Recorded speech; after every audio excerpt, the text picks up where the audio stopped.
Bhagavate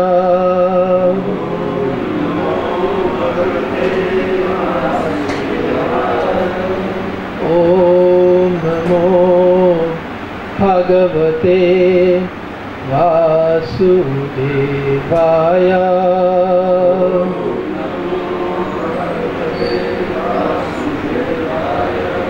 Om Namo Bhagavate Vasudevaya.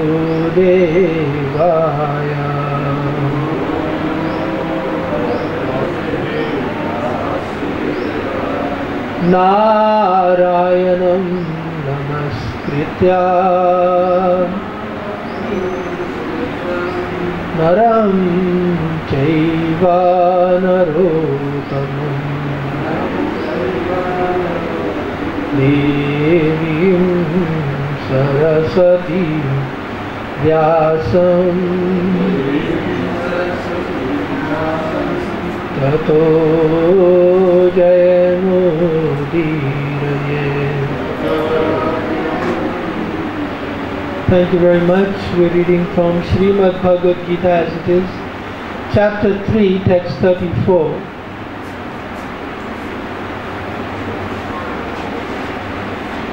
Now, Krishna has spoken, just to recap, he has spoken of not being envious of him or of his instructions. He has spoken of not repressing one's propensities, but to engage them in the form of yajna, sacrifice. Now, in this verse, he is going to speak of regulating one's attachments and aversions, his raga and dvesha, while so doing, while so engaging his propensities in the form of yajna, prescribed duties. However, in the purport, Srila Prabhupada speaks of a little different subject of not being attached. He speaks of not relying too much on even the rules and regulations that regulate one's attachment and aversion. Now, it's not as mysterious as it first sounds. This is what is mentioned in Upadeshamrita under the name Niyamagraha. So Niyamagraha means too little attachment, too little concern for rules and regulations, and Niyamagraha being overly attached to them. So that is also mentioned. Now, the question is, why is there a necessity? Why is there so much detail about prescribed duties? Isn't it enough one does his prescribed? Well, there is a quality, how one does them. And if you like, it defeats the purpose of performing one's prescribed duties if he does not regulate his attachment and aversion. And you have to remember that there is a goal to performing prescribed duties, mokshaya, for purification, for becoming Krishna conscious. There is a purpose.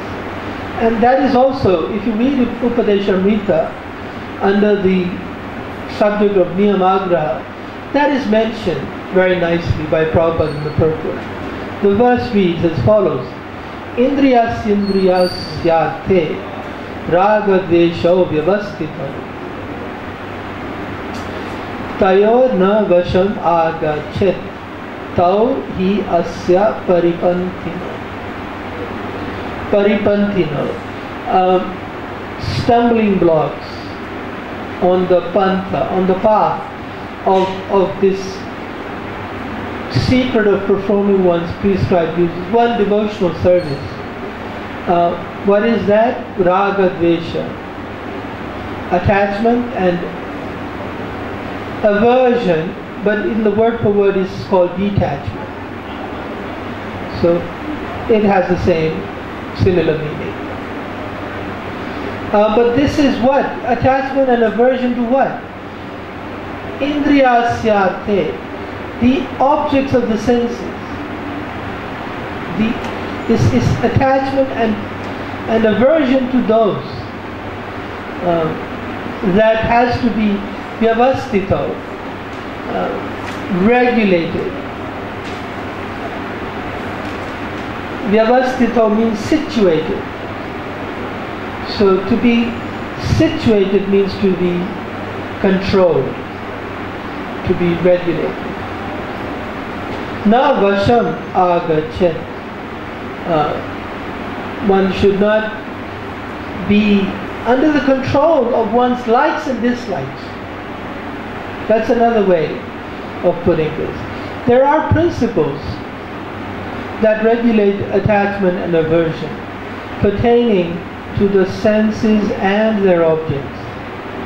One should not come under the control of these attachment and aversion because they are stumbling blocks on the path. So again, what is the path? Pantina. It is the path of self-realization. It is the path of spiritual life. We're not the body. So what is the path separate from the bodily concept of life? This path. There's the bodily concept of life and there's the path of self-realization. Now, vyavastito has another connotation because it's speaking about indriya and indriyasyate, the senses and the objects of the senses. So, the relation of one to the other, that has to be regulated. So we have to be very clear in our mind what is exactly Krishna is speaking. Actually, I just had the good fortune of going through my own notes, and I was very amazed to see how Krishna develops a theme. He develops it very, very well. He starts with this idea that we're all born of some of the modes of nature, a combination, goodness, passion, and ignorance. This exerts itself upon us in everything that we do. We can use that propensity under the varnashram system to make advancement spiritually. And then what are the details that accompany this endeavor? Now we've come to the point of regulating one's likes and dislikes. Somebody can do his prescribed duties and resent it. Somebody can do them whilst harboring a lot of attachment. So that's kind of defeating the object, the purpose of this. So anyway, in the coming sessions, we're coming to the end of this chapter, and actually Krishna wraps up all the factors that are involved very nicely. So it's only dependent on us, do we remember them? We come to the next section, we forget the previous one. But it helps to make a few notes anyway. So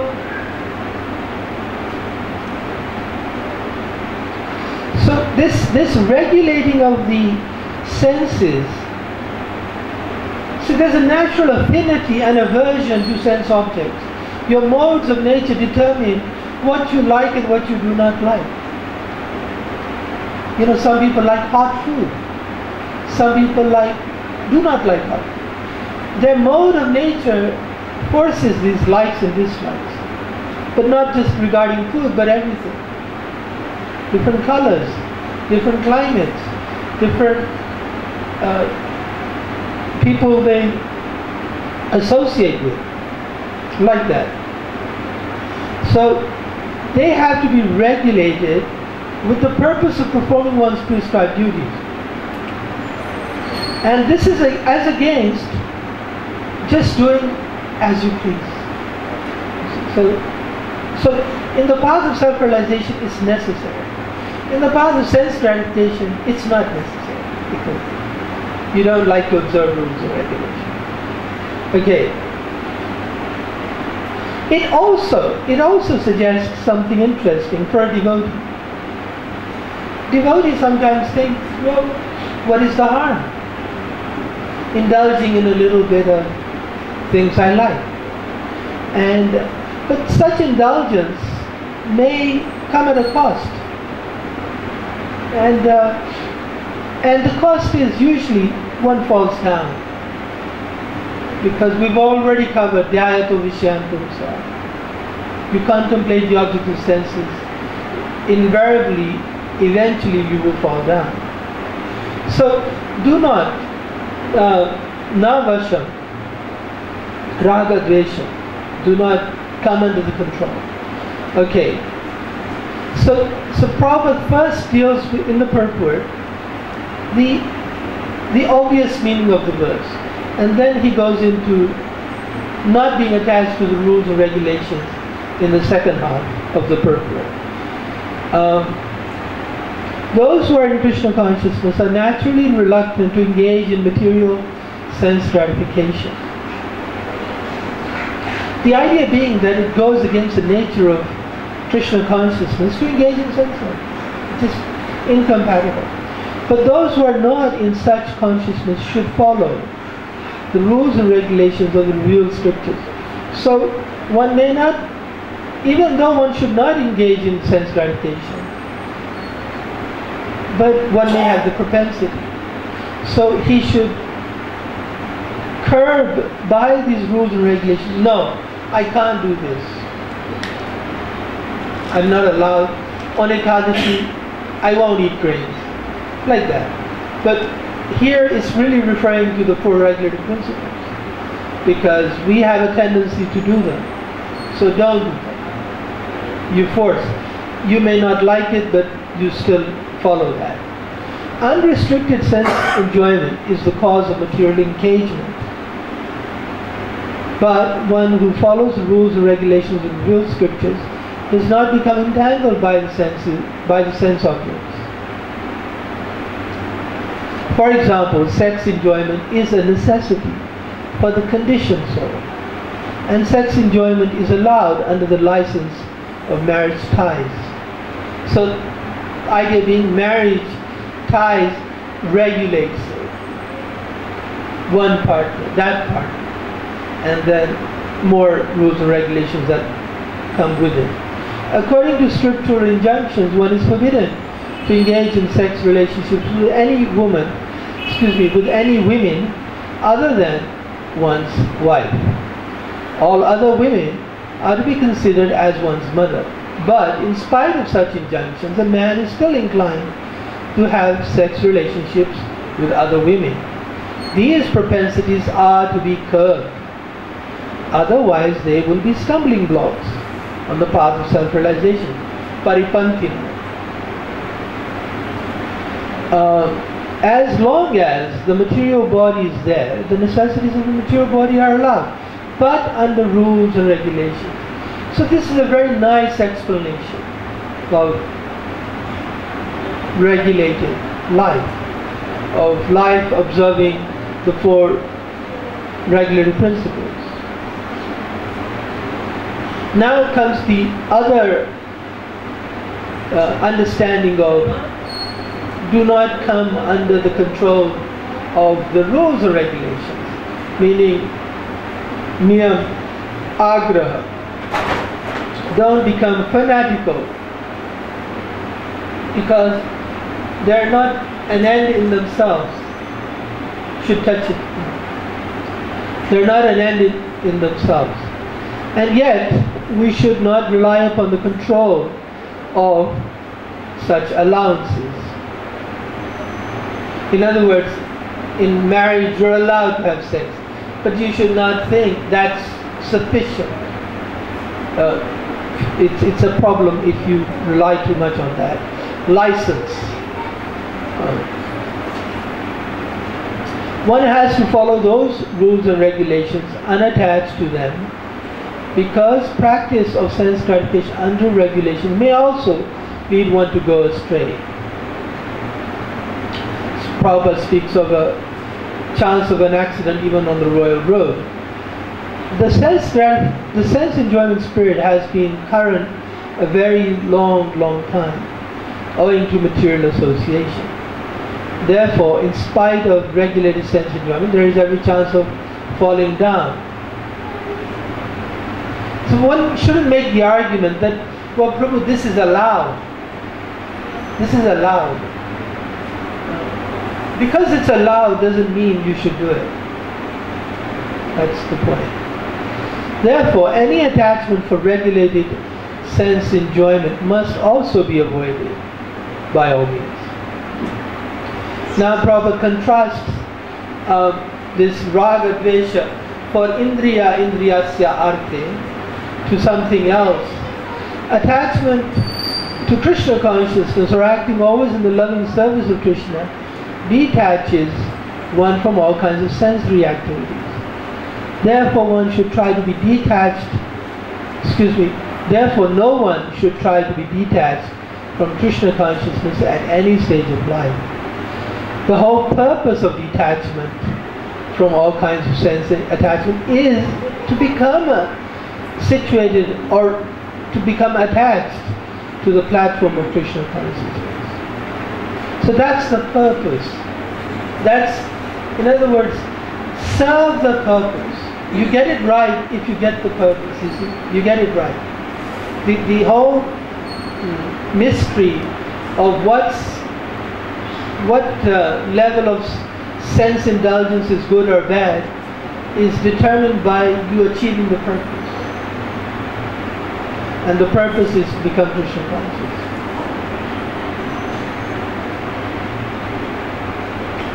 Okay, text 35.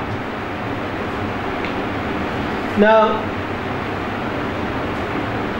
Krishna says something interesting, that he's spoken about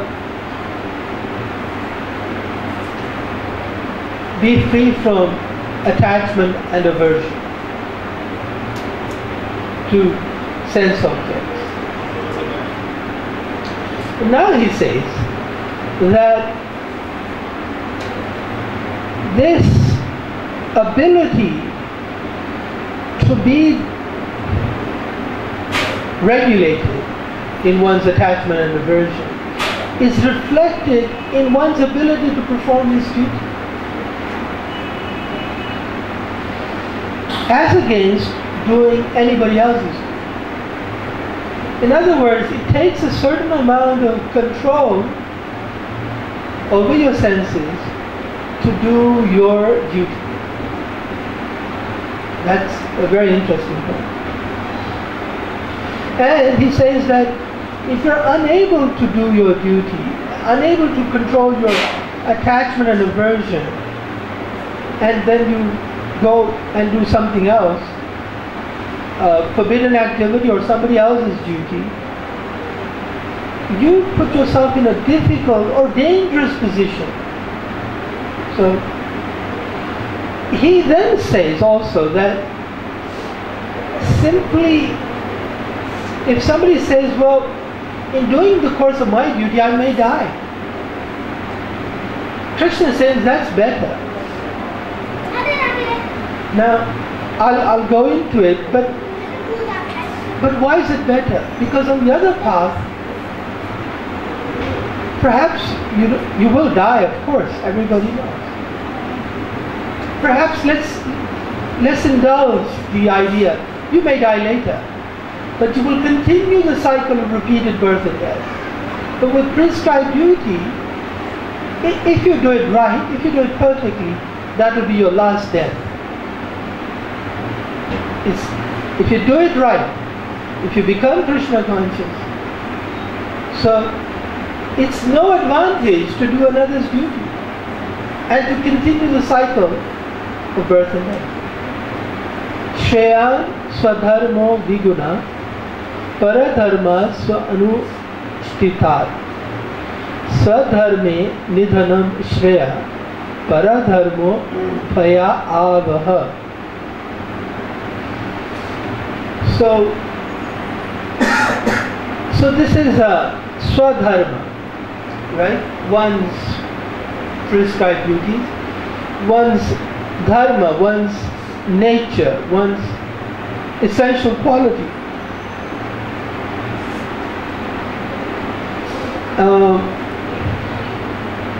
Mukunda Datta Prabhu has been giving some interesting classes, some time back at least, on dharma being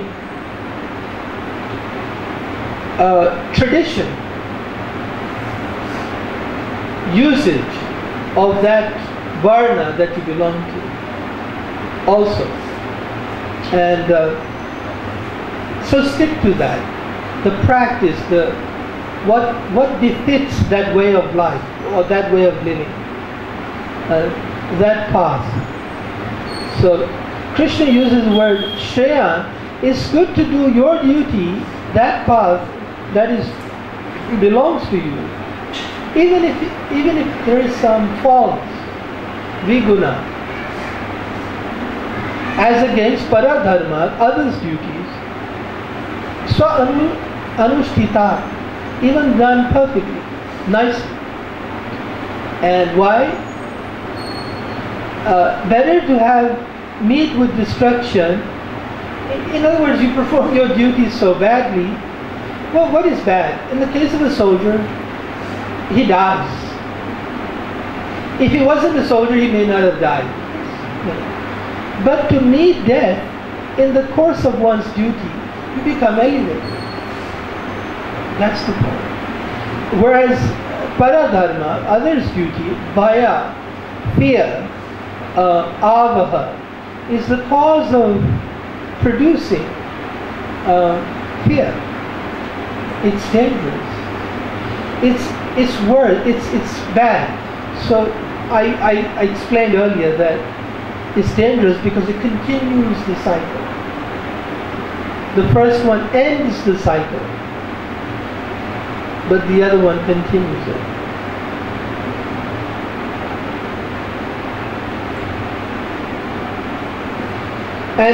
And so this, even if one doesn't go back to God instantly, he is on the path of going back to God. And that means he's becoming purified. His next life is better. So it's a foolish thing to judge one's course of action in the limited sphere of this life. That's the mistake. And in one sense, Arjuna said that, right? In his arguments in first chapter. Better they kill me, unarmed, unresisting. And he's thinking, what would be better now, today, in this world? He thinks that's better. But actually you have to take the eternal view, because you don't die when your body dies. Na hanyate hanyamani sharir. So now what? Now would it have been better? What he was really proposing was, let me not do my duty. You see, it's not the question of death. He was saying, let me not do my duty. Prabhupada puts it in the purport that he's opting for the profession of a beggar. That may suit some other varna, but not a kshatriya. So Krishna is saying that it's far better, Krishna says here, it is far better to discharge one's prescribed duties, even though faultily, than another's duties perfectly. Destruction in the course of performing one's own duties better than engaging in another's duties, for to follow another's path is dangerous.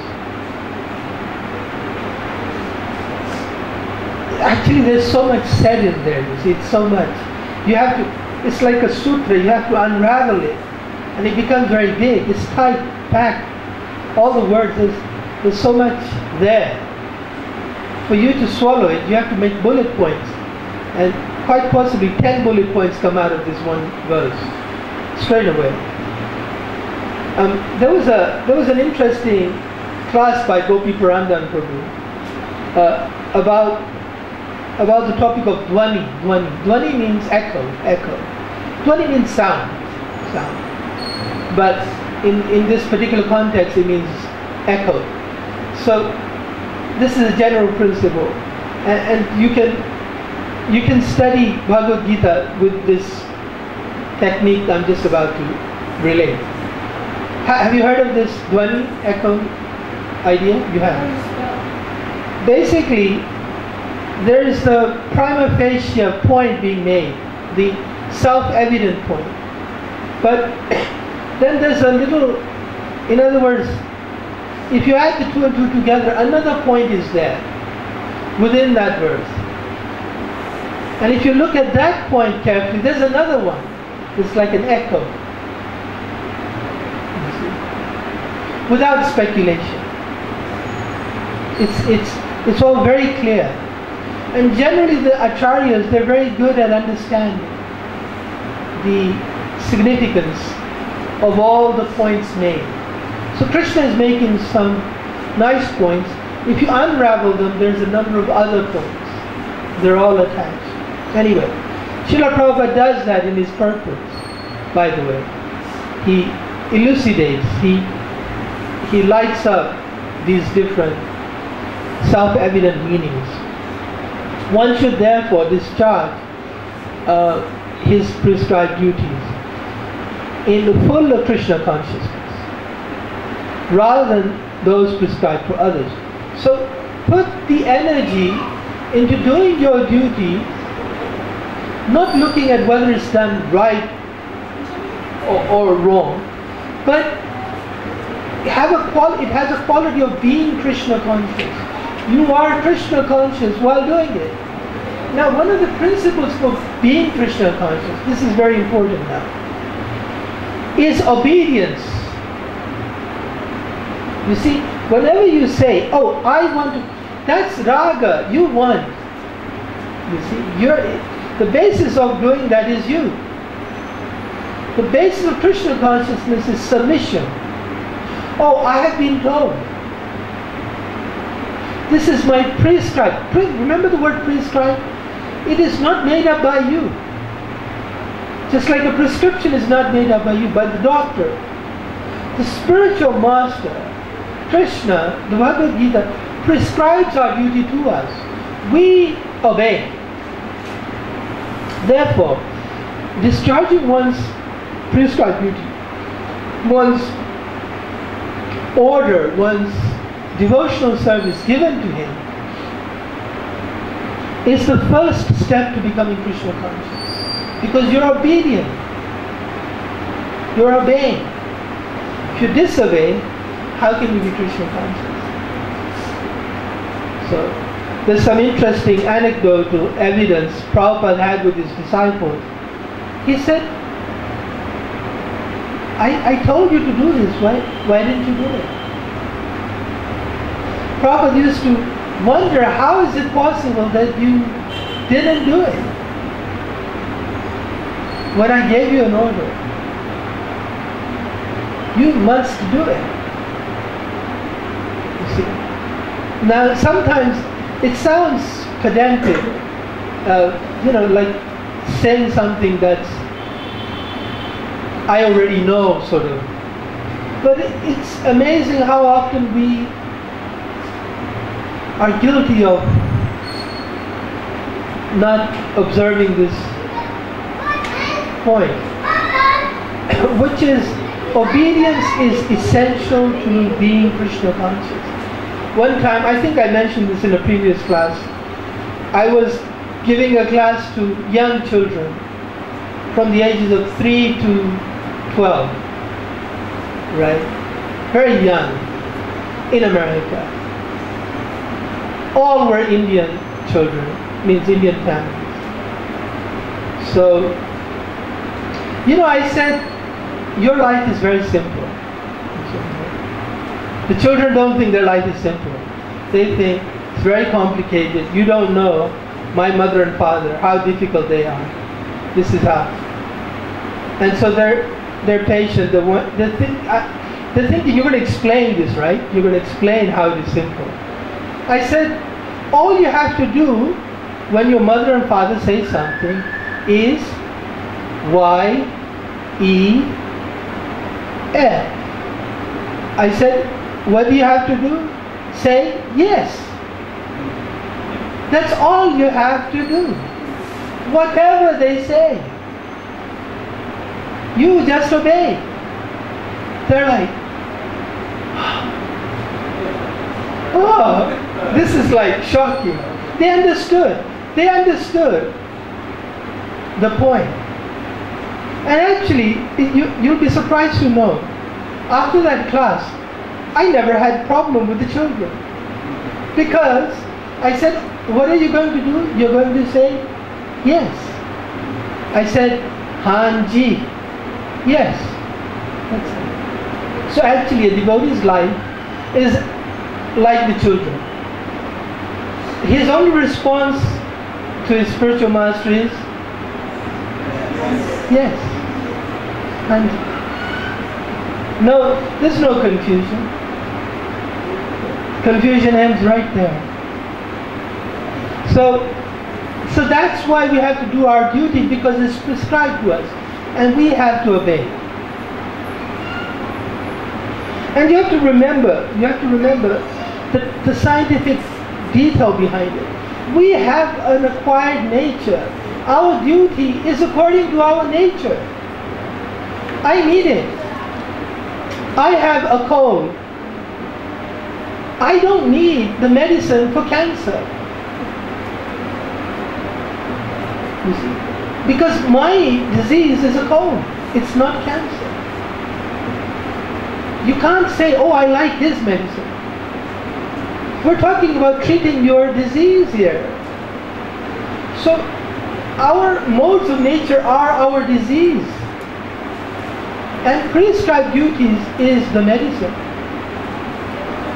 We need our duties. So what do you say when the doctor says, I give you a prescription? You say yes.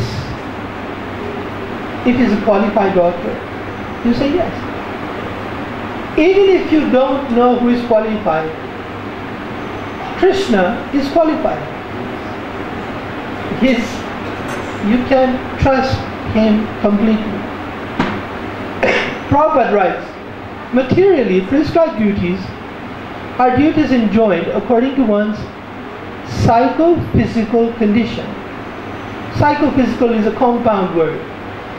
Psychological and physical. Mental state of mind and your physical state of body.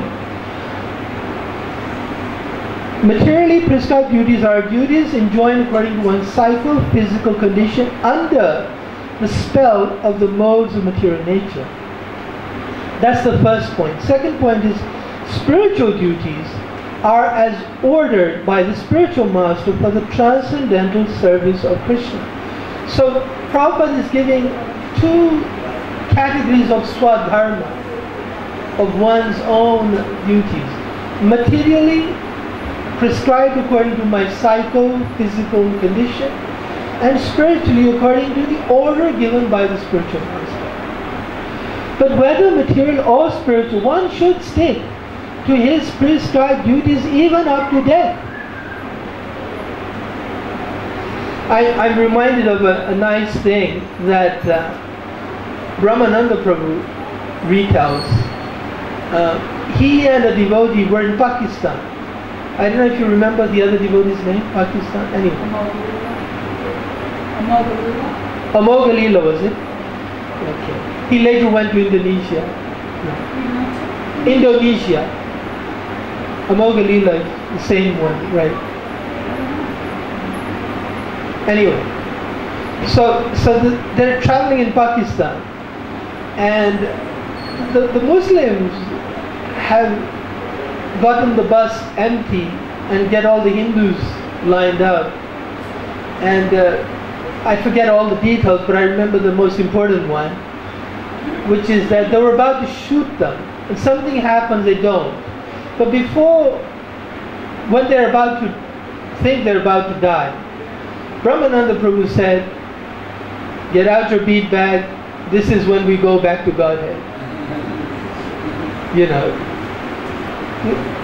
Meaning, so Prabhupada says that, but whether material or spiritual, one should stick to his prescribed duties even up to death. Death is inevitable. We're going to die. Die while doing your prescribed duties. Meaning, both material and spiritual. Prabhupada just explained. There's material duty, according to your psychophysical makeup, and your spiritual duty, following the order of the spiritual master. Do your prescribed duty, even at the point of death, rather than imitate another's prescribed duties. Very nice. You know. Another time a devotee said to me, I don't know what we were talking about. He said, "What's the worst that can happen? We'll die." He said, "But we've been preparing for death all this time, reading Bhagavad Gita." So it's like, there's no more issues, you know. The worst is you can die. And Bhagavad Gita teaches you, you're going to die. You're not the body. So there's no downside to Krishna consciousness. We've been preparing for that moment since the day we joined ISKCON. Since we read Prabhupada's books. Duties on the spiritual platform and duties on the material platform may be different. But the principle to follow both of these kinds of authorized directions is always good for the performer. So, obedience. You say, why he... Yes. Thank you. When one is under the spell of the modes of material nature, one should follow the prescribed rules for its particular situation and should not imitate others. For example, a Brahmana. So, Srila Prabhupada explains about the Brahmana and the Kshatriya, violence involved. Everyone has to cleanse his heart by a gradual process, not abruptly. So it's a question of cleansing the heart, because that's my condition. That's the disease I have. This is my medicine.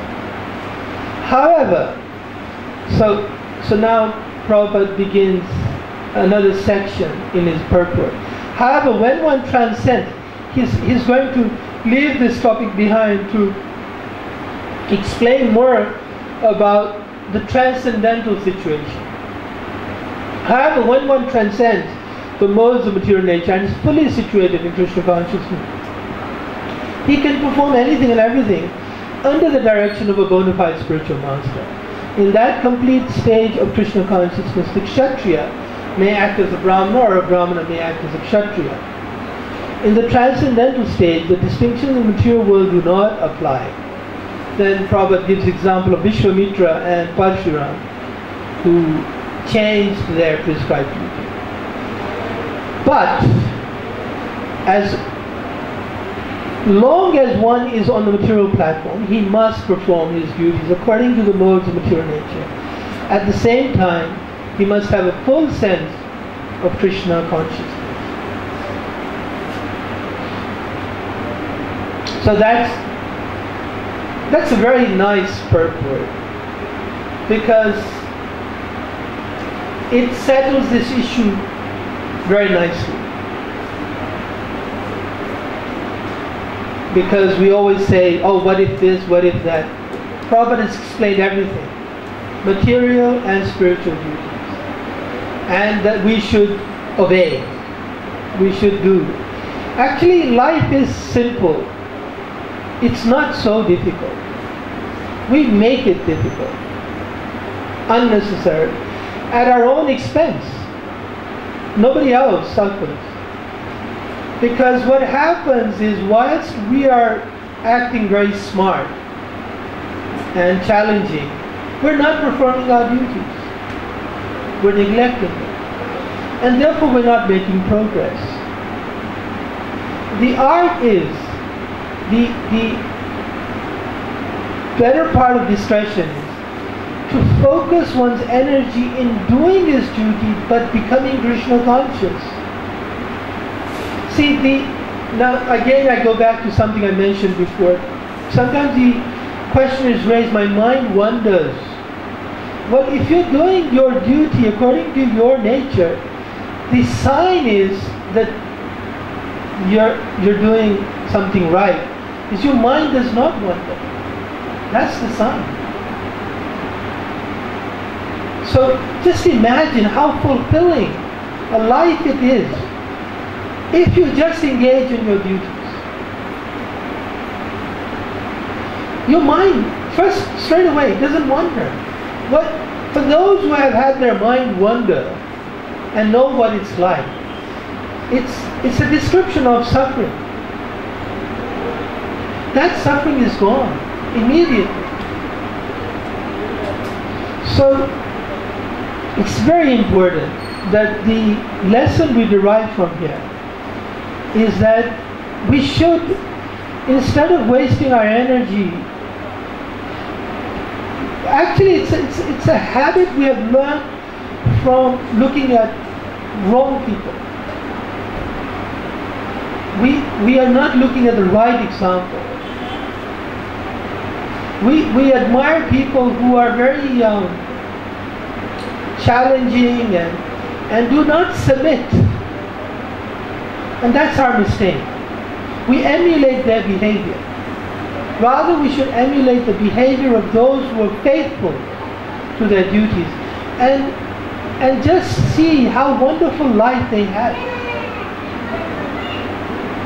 Krishna consciousness is wonderful when it fits our needs perfectly, because then when I chant Hare Krishna, Krishna Krishna, Hare Hare, Hare Rama, Rama Rama, Hare Hare, my mind will not wander. That's the beauty. And now you are making progress. So I will leave here. The next section of the Gita begins with Arjuna's question and then Krishna's answer. See, Arjuna recognizes that there is a problem, still one problem remaining for a person who has molded his life according to prescribed duties, material and spiritual. Very intelligent student. And Krishna answers, and that one answer finishes this topic and the chapter. It's a very wonderful section. So that's for next time. Are there any questions?